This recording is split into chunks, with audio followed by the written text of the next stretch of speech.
नमस्कार विद्यार्थी मित्रांनो, राष्ट्रसंत विद्यानिकेतन प्राथमिक शाळा उमरखेड, इयत्ता 7वी, विषय भूगोल, पाठ 6वा, नैसर्गिक प्रदेश. आपण मागच्या व्हिडिओमध्ये नैसर्गिक प्रदेश या पान नंबर 30वर काही चित्र दिली आहेत. त्या चित्राचं निरीक्षण करून आपण त्याबद्दल माहिती मिळवली आहे. इथं पहिलं चित्र जे आहे ते निवाराविषयी आहे. म्हणजे प्रत्येक प्रदेशामध्ये कशा प्रकारचे घरे असतात, जंगल असेल, ग्रामीण भाग असेल, शहरी भाग असेल, बर्फाळ प्रदेश असेल, शहरी भाग असेल, तर कशा प्रकारचे घरं असतात, त्यांचे निवारे असतात. तशाच प्रकारे प्रत्येक प्रदेशामधले वस्त्रे, म्हणजे त्या ठिकाणचे लोक कसे कपडे घालतात. नंतर वनस्पती व प्राणी, प्रत्येक प्रदेशामध्ये वेगवेगळ्या प्रकारचे प्राणी असतात. तशाच प्रकारे अन्नाबद्दल सुद्धा माहिती पाहिली आहे आपण. प्रत्येक प्रदेश ज्या ठिकाणी जे पीक होतात त्या प्रकारचे ते अन्न खातात. म्हणजे प्रत्येक प्रदेशामध्ये वेगवेगळ्या प्रकारचे अन्न घेतात. हे सुद्धा आपण माहिती बघितली. म्हणजे पृथ्वीवरील वेगवेगळ्या भागात भूस्वरूपे, म्हणजे जमिनीचे जे प्रकार आहे, हवामान, मृदा, जमीन, याच्यामध्ये काय असते, भिन्नता आढळते. ही भिन्नता प्रामुख्याने त्या भागात उपलब्ध सूर्यप्रकाश आणि पाणी यांच्यावरती अवलंबून असते. सूर्यप्रकाश व पाणी यांची उपलब्धता विषुववृत्त ते ध्रुवापर्यंत बदलत जाते. याबाबतचा आपण अभ्यास मागील वर्गामध्ये केला आहे. भूस्वरूपे, हवामान, मृदा या 3 घटकातील बदलाचा प्रभाव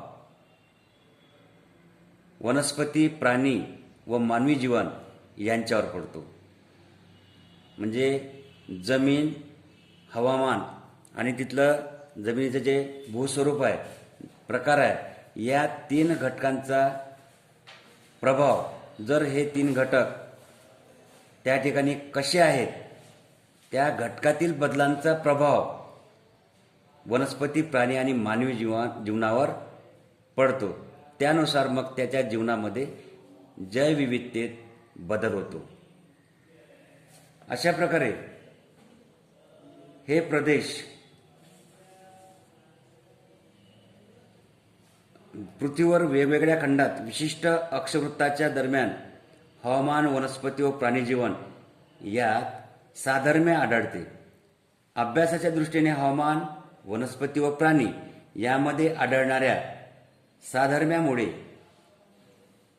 काही प्रदेशाचा वेगळेपणा प्रकर्षाने लक्षात येतो. हे प्रदेश नैसर्गिक घटकावर अवलंबून असल्याने त्यांना नैसर्गिक प्रदेश म्हणतात. अशा प्रदेशातील नैसर्गिक पर्यावरणाचा मानवासह सर्व सजीव सृष्टीवर परिणाम झालेला आढळतो. पृथ्वीवरील भूप्रदेश या नैसर्गिक प्रदेशात विभागला जातो. पाठातील तक्त्याच्या व नकाशाच्या आधारे आपण त्यांची आता माहिती करून घेऊया.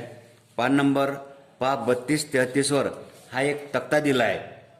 याच्यामध्ये पहिल्याच भागामध्ये प्रदेश, दुसऱ्या रकान्यामध्ये स्थान व प्रदेश, तिसऱ्यामध्ये हवामान आणि चौथ्यामध्ये नैसर्गिक वनस्पती, 5वा आहे प्राणी जीवन आणि 6वा आहे मानवी जीवन.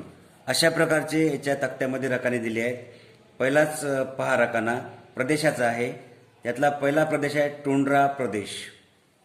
नंतर आहे स्थान व प्रदेश, सुमारे 65° ते 90° उत्तर अक्षवृत्ताच्या दरम्यान ग्रीनलँड, उत्तर कॅनडा, उत्तर युरोप, उत्तर आशिया.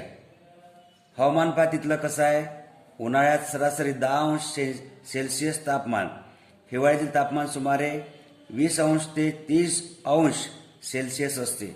सरासरी पर्जन्य म्हणजे पाऊस कसा असतो, 25 ते 300 मिलीमीटर आणि अतिशय थंड हवामान. नैसर्गिक वनस्पती, अल्पकाळ टिकणाऱ्या वनस्पती, छोटी झुडपे, खुरटे, गवत, फुले, शेवाळ, दगडफूल इत्यादी. तिथलं प्राणीजीवन बघा. कॅरिबू, रेनडियर, ध्रुवी अस्वल, कोल्हा, सील मासे व वालरस मासे इत्यादी. मऊ व दाट केस असलेले प्राणी. मानवी जीवन. शिकार व मासेमारी, कातळ्याचे तंबू, ट्यूपिक व इग्लू घरे, स्लेज गाडीचा वापर. लोकसंख्या अतिविरळ, उदाहरणार्थ एस्किमो लोक.